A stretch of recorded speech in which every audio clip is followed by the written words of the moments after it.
প্রগতিশীল নাগরিক সমন্বয় মঞ্চের মাসব্যাপী কর্মসূচির পরবর্তী পদক্ষেপ আগামী 9 সেপ্টেম্বর শহরের জ্বলন্ত বিভিন্ন সমস্যা থেকে পরিত্রাণের পথ খুঁজতে এক বিশাল গণপ্রতিবাদী মিছিল স্থানীয় নরসিংটোলা ময়দান থেকে বেরিয়ে ন্যাশনাল হাইওয়ে পয়েন্ট পর্যন্ত যাবে। মঙ্গলবার আয়োজিত এক সাংবাদিক সম্মেলনে বক্তব্য রাখতে গিয়ে এই কথা ঘোষণা করেন আয়োজকরা।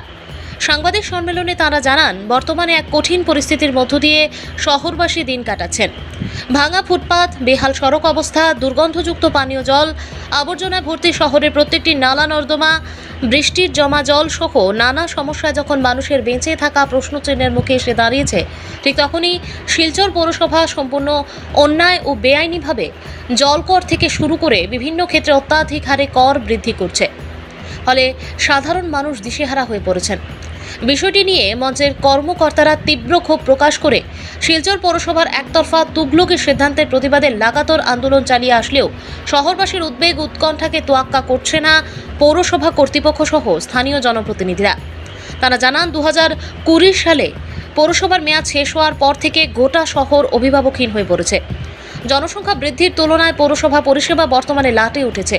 জনপ্রতিনিধিরা জনগণের ভোটে নির্বাচিত হয়ে মানুষের পাশে থাকবেন বলে প্রত্যাশা ছিল সবার, কিন্তু জনপ্রতিনিধিদের নিষ্ক্রিয়তা ও উদাসীনতায় নাগরিক জীবন স্তম্ভিত ও ক্ষুব্ধ হয়ে উঠেছে।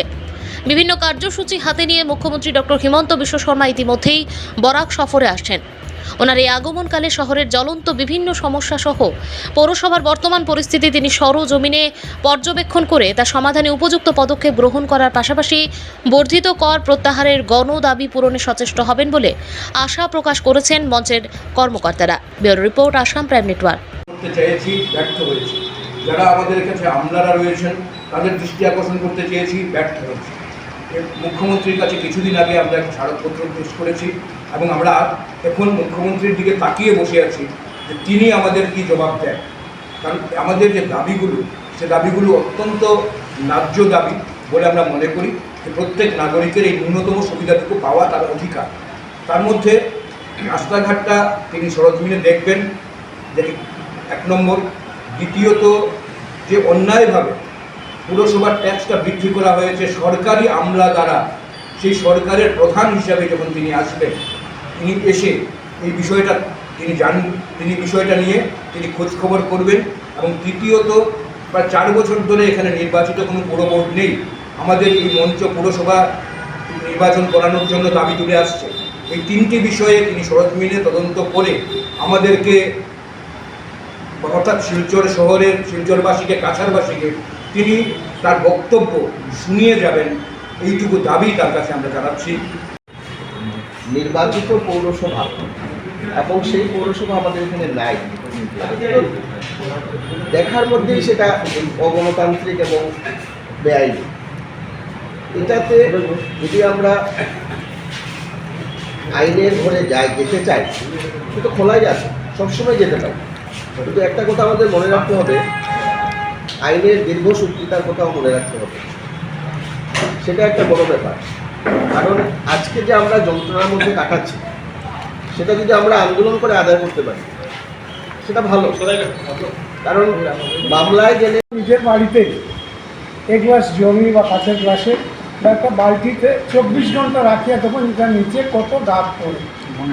শহরের মানুষের এই অপরিশোধিত জল খাওয়াইয়া বিভিন্ন অসুখে বাহক করিয়া তুলছে এই পৌরসভা। আবার 300 টাকা, 125 থেকে 300 টাকা করছে। আরেকটা কথা, অমৃত প্রকল্পে সরকারি সিদ্ধান্ত মতো কিন্তু জলের দাম 20 পয়সা পার লিটার। অমৃত প্রকল্পে ওয়ার্ল্ড হেলথ অর্গানাইজেশনের স্টাডি মতো এশিয়ার মানুষের ফ্যামিলিতে, স্ট্যান্ডার্ড ফ্যামিলিতে মিনিমাম দিনে 500 লিটার জল ইউজ করে। মিনিমাম দিনে 500 লিটার জল ইউজ করে। 500 লিটার করিয়া যদি জল ইউজ করে একটা পরিবারে, 20 পয়সা করিয়া দিলে দিনে কত টাকা দিল? 100 টাকা দিল। এবং মাসে গিয়ে এটা 3000 টাকা দাঁড়াইব ভবিষ্যতে। এটা এখনও আইছে না, কিন্তু সরকারি প্ল্যানিংয়ের স্টেজে এটা রয়েছে যে এইভাবে অমৃত প্রকল্পে 20 পয়সা করিয়া পার লিটার নেব মিটার ওয়াইজ। পৌরসভা যে কোনো সার্ভিস আমরা দেয় না, এবং এই যে আমরা প্রেসিডেন্টে যেটা কইছেন যে অযৌক্তিকভাবে বেআইনিভাবে সমস্ত কিছু, একটা ট্রেড লাইসেন্স ফর্ম প্রিন্ট করতে 5 টাকার বেশি লাগে না। এটা আমি কিতাব লাগি 100 টাকা, 200 টাকা, 400 টাকায় কিনতাম। যে কোনো জিনিসের দ্রব্যের মূল্য নির্ধারণও তার কস্টিং হইবে।